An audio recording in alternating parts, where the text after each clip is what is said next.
Joining us live from Istanbul is Richard Javad Heydarian. Well, joining us live now is Richard Javad Heydarian. Of more on this, I'm joined from Canberra by Richard Heydarian. Get more now from Philippines analyst Richard Heydarian.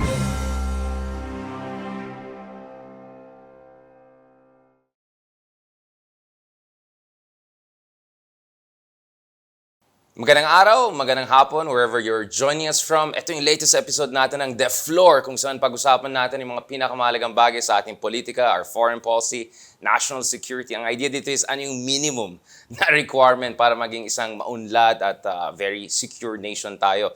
To discuss domestic politics, maraming ganap. Kasama po natin si Congressman Chua. Thank you very much, Congressman, for joining us. Thanks for having me, Richard. Obviously, you have been making waves. You have been in the headlines for, I would say, a good reason perhaps. I would say making the right noise. At of course, yun yung konteksto ng ating pag-uusap ngayon, Congressman. Just before we go into the meat of the discussion and some of the things that have landed you on in the headlines, can you give us a little bit of a backgrounder about yourself? Because from what I remember, I've been covering government for quite some time. I even worked in the government in the past. Parang medyo bago kayo sa politika.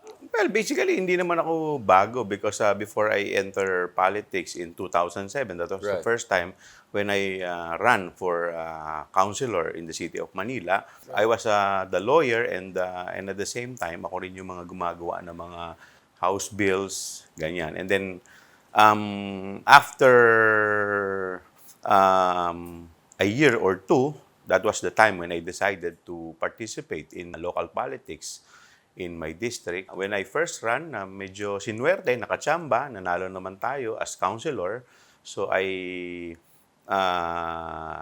eventually nag-re-elect ako, 2010, nanalo. At that time, since we were in the same party with Yul, with Vice Mayor Yul Serbo, tatlo kami nun eh.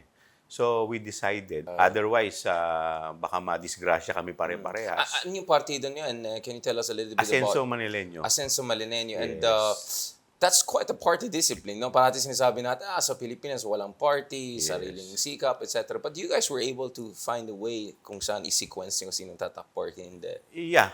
We followed we have a party rule naman. I was asked by the party to run and to enter for my fourth term as city councilor. So, nung nanalo at that time, si Mayor Isko Moreno, so I was appointed as majority floor leader. Ayun. Then, after that, si Mayor Hani na was when Mayor Isko, when Yorme ran for president, si Mayor Hani yung naging party banner namin.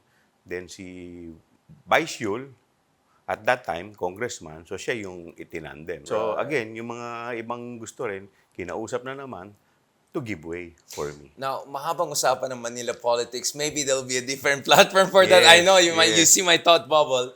I-park muna natin yan. But ano yung philosophy niyo po in terms of governance? I rather had to correct myself. I meant in terms of national politics, pero matagal na po kayo sa public service. Yung sa LGU experience niyo, ano yung mga philosophy of governance niyo? At paano niyo na-translate ito once pumasok po kayo dito sa Kongreso? Well, kasi sa akin yung pinaka-basic lagi sa akin is kung ano yung nararamdaman ng tao. So, education, isa yan.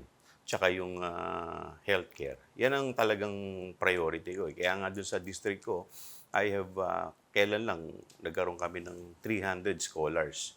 So that's another program, no? From public to private na sinasabi namin. Pagka gumraduate ka ng grade 10 sa public school, I will give you the opportunity to experience studying in private school. So nagkaroon ako ng partnership with Espiritu Santo. So may yung 300 grade 10 students, libre sila.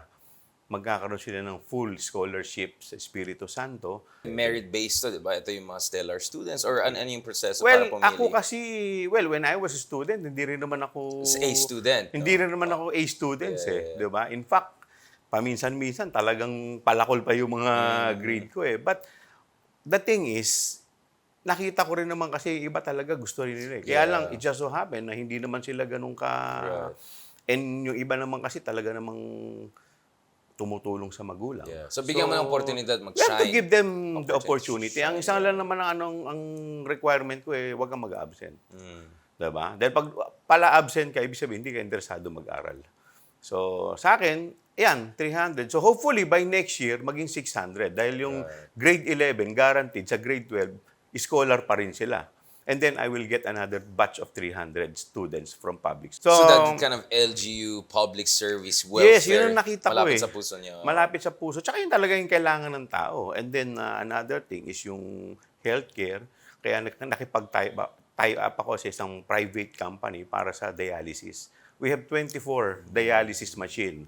No? So, kasi yung father ko, dialysis patient. So, medyo malapit sa puso Yeah. ko. So, tsaka nakita ko talaga, ito talaga yung kailangan ng mga kababayan natin. And in fairness kay Yorme naman, he also made huge moves on that front in terms Yeah, of affordable housing, hospital. Yeah. In fairness to the former mayor, talaga rin namang, yun din naman ang unfortunately, nung time niya kasi,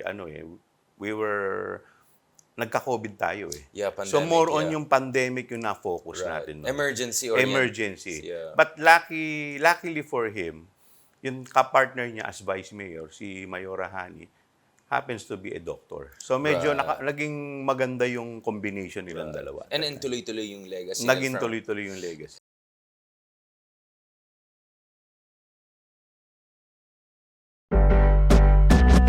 Joining us live from Istanbul is Richard Javad Heydarian. Well, joining us live now is Richard Javad Heydarian of Monis. I'm joined from Canberra by Richard Heydarian. Get more now from Philippines analyst Richard Heydarian.